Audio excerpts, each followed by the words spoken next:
মা, সাইন করে দাও মা। আসলে পারবে না, সাইন করে দাও। না রে মা, আমি সই করবো না।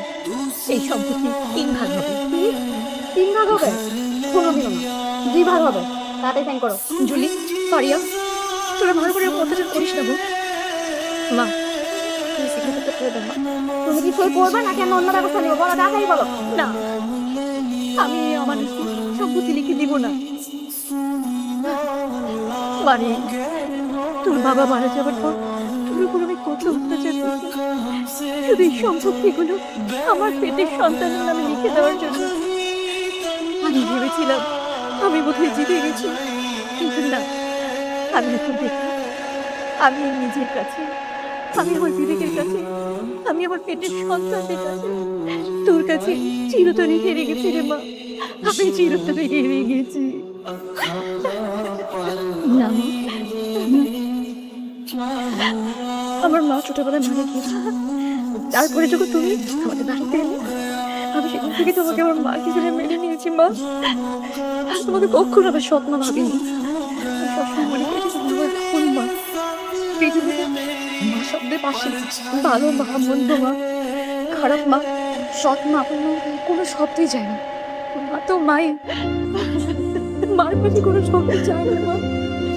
তুমি আমার মা, তুমি কখনো আমাকে আপন মেয়ে হিসেবে মেনে নিতে পারো না। কিন্তু ফারিয়া, জুন, ওদেরকে যখন তুমি আদর করতে, তা দেখে আমার মন জুড়িয়ে যেত মা। মন জুড়িয়ে যেত। আমার এই সম্পত্তির প্রতি কোনো দাবি নেই মা।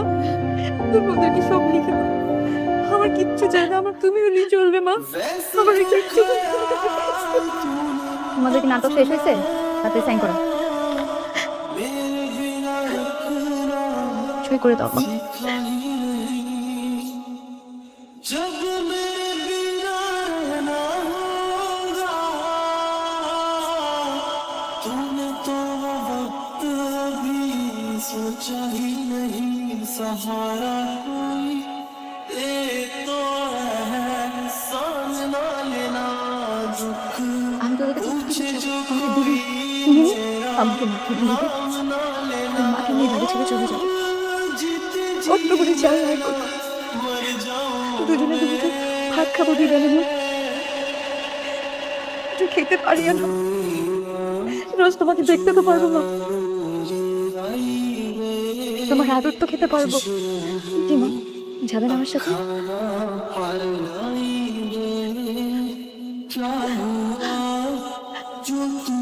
দেখ, দেখ না, আমি কত বড় কথা হয়ে যায়। আমি আমি হীরার দুটোকে কাছের ভিতরে ফেলে দিয়েছিলাম। আর আমি কত বড় পাপী, যে হীরার দুটো আমাকে আদর করে বুকে টেনে নিচ্ছে। মানে আমি তোর সাথে অনেক বড় অন্যায় করে ফেলেছি রে, অনেক বড় অন্যায়। আমি বুঝতে পারি নাই রে। আমি তোকে স্বপ্নে মনে করি তোর উপর অনেক জুলুম করে ফেলেছি রে, অনেক ভুল করে ফেলেছি। মা, আমি তোমার সৎ মেয়ে নয়, আমি তোমার মেয়ে। এটাই আমার পরিচয়। চল, আমরা চলে যাই। চলো, চলো। দাঁড়াও ময়না।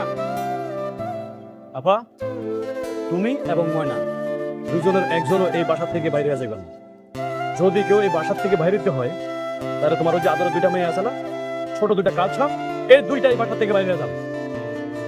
দুলাভাই ঠিকই বুঝতে পারছিল যে সে যদি মারা যায় তাহলে তার বড় মেয়ে ময়নার উপরে অনেক অত্যাচার হবে, নির্যাতন হবে। তাই তো তার মেয়েকে তার যত সয় সম্পত্তি আছে সবকিছু লিখে দিয়ে গেছে।